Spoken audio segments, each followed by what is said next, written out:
بسم اللہ الرحمن الرحیم۔ عزیز طلباء، آج ہم تعلیم الاسلام کا 26واں سبق پڑھنے کی سعادت حاصل کر رہے ہیں۔ یہ ہے میلاد مصطفیٰ پر مشتمل، محفل میلاد شریف پر مشتمل ہے۔ میلاد شریف یعنی حضور سرور کائنات صلی اللہ علیہ وآلہ وسلم کی ولادت اقدس کو بیان کرنے کے لیے محفل میلاد منعقد کرنا، اس میں حضور صلی اللہ علیہ وآلہ وسلم کے فضائل، حضور کے معجزات وغیرہ کا بھی ذکر کرنا یہ جائز اور مستحسن ہے۔ اسے یعنی میلاد النبی صلی اللہ علیہ وآلہ وسلم کو ناجائز اور بدعت کہنا گمراہی اور بد مذہبی ہے۔ کیا ہے؟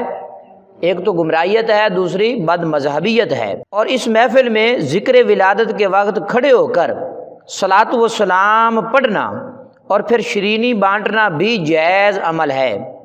اس طرح محرم میں مجلس منعقد کرنا یعنی حضور کے میلاد کی، حسنین کریمین پاک کی، صحابہ کرام کا ذکر کرنا اور کربلا کے واقعات معتبر کتابوں سے بیان کرنا بھی جائز ہے۔ ایک تو سریلے خطیب جھوٹ بولتے ہیں، محرم کے دنوں میں بہت سارے ذاکرین جھوٹ بولتے ہیں، ایسی محفلوں میں جانا بھی حرام ہے۔ لیکن جہاں کوئی عالم دین صحیح العقیدہ معتبر کتابوں سے کربلا کے واقعات بیان کرے، ایسی محفل میں جانا بھی جائز ہے اور سننا بھی جائز ہے۔ موضوع اور گھڑی ہوئی روایتوں کو بیان کرنا یہ جائز نہیں۔ مجلس محرم ہو یا محفل میلاد ہو، موضوع روایتوں کے بیان کرنے سے خیر و برکت کے بجائے گناہ ہوتا ہے۔ کوئی بھی جھوٹی باتیں بیان خطیب نہ کرے، اللہ سے ڈرے، صاف ستھری بات کرے، جو قرآن اور حدیث میں موجود ہے وہ بیان کرے۔ محفل میلاد اور دوسری مبارک محفلوں میں ضرور شریک ہونا چاہیے کہ باعث خیر و برکت ہے اور ثواب ہے۔